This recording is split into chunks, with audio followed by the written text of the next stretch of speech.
Taylor Swift has been officially called to testify in the growing legal fight between Blake Lively and Justin Baldoni. The new bombshell. A spokesperson for Taylor Swift is slamming an attempt Taylor Swift subpoenaed in the Justin Baldoni. Taylor Swift will be subpoenaed to testify under oath. Taylor Swift has been subpoenaed as a witness in the legal battle between Blake Lively and Justin Baldoni. This makes the already heated lawsuit over the movie It Ends With Us even worse. It's like kind of like this alliance that she was with me throughout this whole process. People have been guessing about the singer's role in the case, but now she's getting a lot of attention because of claims that she had a big part in the debate over a change scene in the movie. We were like, oh, let's have like the most successful singer of all time, in our film. It was just not something we were considering, but there was a moment that was very important to me for Lily's journey because there's something that happens in her life that sort of changes her perspective about what her... A representative for Swift said that she had nothing to do with the project and that she only licensed her song to be used in the trailer and didn't have any say in how it was made or what ideas were used. I have to understand that there are incredible perks that come with this life. There are also really heavy pressures that come with this life, and you just have to try to balance them. Though text messages between Lively and Baldoni show that Swift was called a mega celebrity friend, which brings up new questions about what part she played in the situation. There has never been more at stake in this case as it heats up and new information comes to light. Why is Swift being asked to show this file? How far will this court case go? The story is just beginning to unfold, and the full details are coming. Up next, Taylor Swift's representatives are arguing that this subpoena is a publicity stunt meant to draw attention to the case by using the megastar's celebrity status.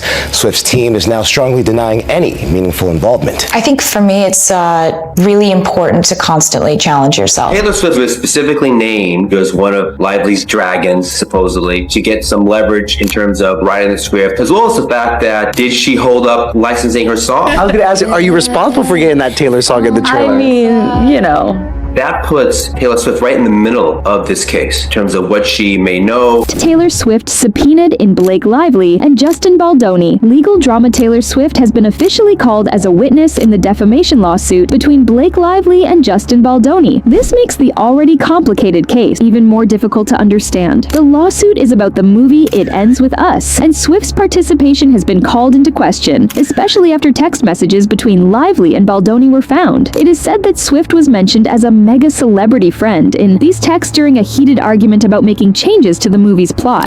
For better or worse, she was, experienced the whole thing with me. So when it came time to put the song in the movie, it was actually Sony that put it in the trailer. And Swift's rep has strongly denied having any direct role in making the movie. Swift only played a small part in the movie because her song, My Tears Ricochet, was used in the trailer and in a scene. when it came time to put the song in the movie, it was actually Sony that put it in the trailer, and we worked really closely on the trailer and went back and forth, and we were so proud of the trailer before we released it, and we hoped people liked it, and it was a big success, which was great.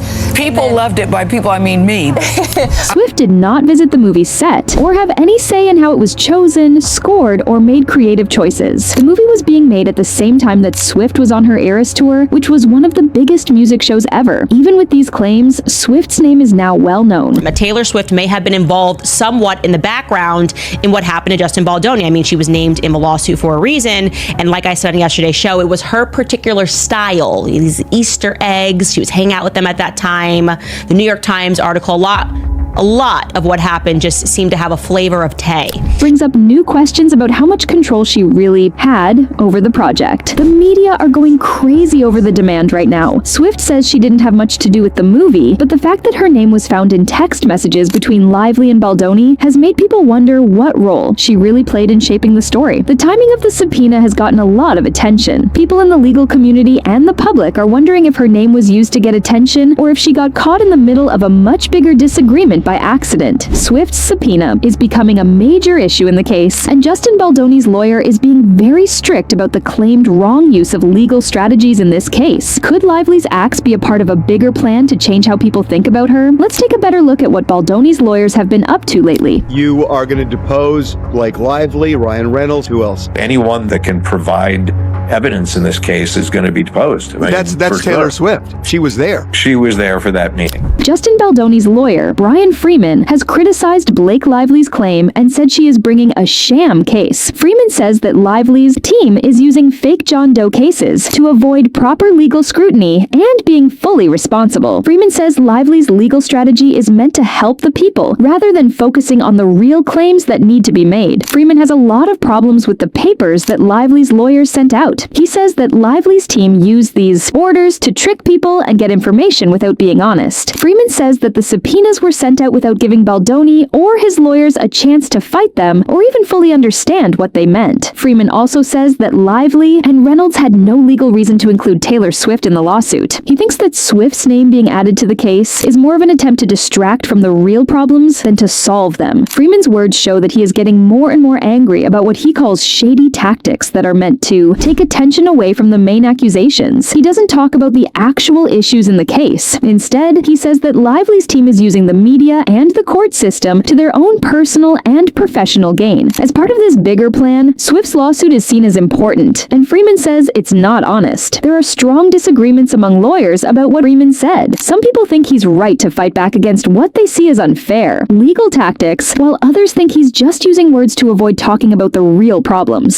Some people who don't agree with Freeman say that he's making the case into a public spectacle instead of letting the court process happen more naturally. The role of mega celebrity friend and Taylor Swift's involvement recently, text messages between Blake Lively and Justin Baldoni have come to light. Lively talks about making changes to the movie's rooftop scene and calls Taylor Swift her mega celebrity friend. This adds to the court drama. With the finding of these texts, many people are wondering if Swift's role was bigger than they thought. Entertainmenter, the text message exchange, Lively seems to be pressuring Baldoni to agree to a change to the movie's script, while also implying that Swift likes the new scene. In his response, Baldoni says how much he respects Lively's changes, but his message also hints at outside influences, namely Reynolds and Swift. Swift's rep, on the other hand, has strongly denied having any part in the movie other than renting her song My Tears Ricochet for the trailer. The representative made it clear that Swift never visited the set, had anything to do with choosing the actors or making creative choices, and didn't see the final cut of the movie until weeks after it came out. Now, the most important question is whether Swift was a player in Lively and Baldoni's power struggle, or if she was just a friend giving feedback on the movie. As the investigation goes on, the media is paying close attention to Swift's role. There are still questions about how much celebrity impact there was in shaping the direction of the movie and the legal battle that is now making headlines. People are still arguing about Swift's part in the scandal, but Blake Lively and Ryan Reynolds are facing more and more legal problems. Now that the subpoena is part of the legal fight, the question is whether this legal strategy will backfire and make the media focus even more on the couple. Will the subpoena backfire? The FBI investigation is getting worse, and Taylor Swift's subpoena is now at the center of the case against Blake Lively and Ryan Reynolds. As new information comes out, a lot of people pay close attention. Could Lively and Reynolds get into even more trouble with the law now that things are getting worse? Their jobs and identities could be hurt for a long time because of what they did in the It Ends With Us fight. There is a subpoena out for Swift, which has made the news. The media are wondering if Lively will be sued for slander, or if this will hurt the couple's reputations in Hollywood even more. The case, which at first seemed like a small court matter, is now being talked about all over the country. Lively and Reynolds are getting more attention than ever, and with Swift's presence making the news even crazier, people are questioning how well they can handle the situation. The public's view is changing, and there is more attention on holding celebrities accountable. For Lively and Reynolds, the next few days are very important as they continue to deal with the law and public relations minefield. Will their defense work as the pressure builds, or will the subpoena turn and force them to face new charges? The couple is going to be under even more pressure as the case goes on because of how it could change how famous scandals are handled in the future. The truth is unraveling. As Blake Lively and Ryan Reynolds face escalating legal and public scrutiny, their futures hang in the balance. Will they be held accountable, or will Hollywood's power shield them from the consequences? Only time will reveal the outcome. Taylor Swift subpoenaed in Blake Lively and Justin Baldoni. Legal drama Taylor Swift has officially been subpoenaed in the ongoing defamation lawsuit between Blake Lively and Justin Baldoni. A spokesperson for Swift denied any involvement in the film beyond licensing her song My Tears Ricochet. Justin Baldoni's attorney, Brian Freeman, lashed out at Blake Lively's lawsuit, calling it a sham and accusing Lively of using anonymous John Doe lawsuits to bypass proper legal processes. Freeman claims that Lively's team used subpoenas without scrutiny to gather information against Baldoni, pointing out the lack of transparency in the filing process. The text text messages between Blake Lively and Justin Baldoni surfaced, where Lively refers to Taylor Swift as her mega celebrity friend in connection to the film's rooftop scene. The texts raised eyebrows, and Lively allegedly pressured Baldoni to approve a script change for the movie, with the mega celebrity friend, likely Swift, praising Lively's version of the scene. The FBI investigation intensifies, and Swift's was beware. Subpoena becomes public. The fallout for Blake Lively and Ryan Reynolds.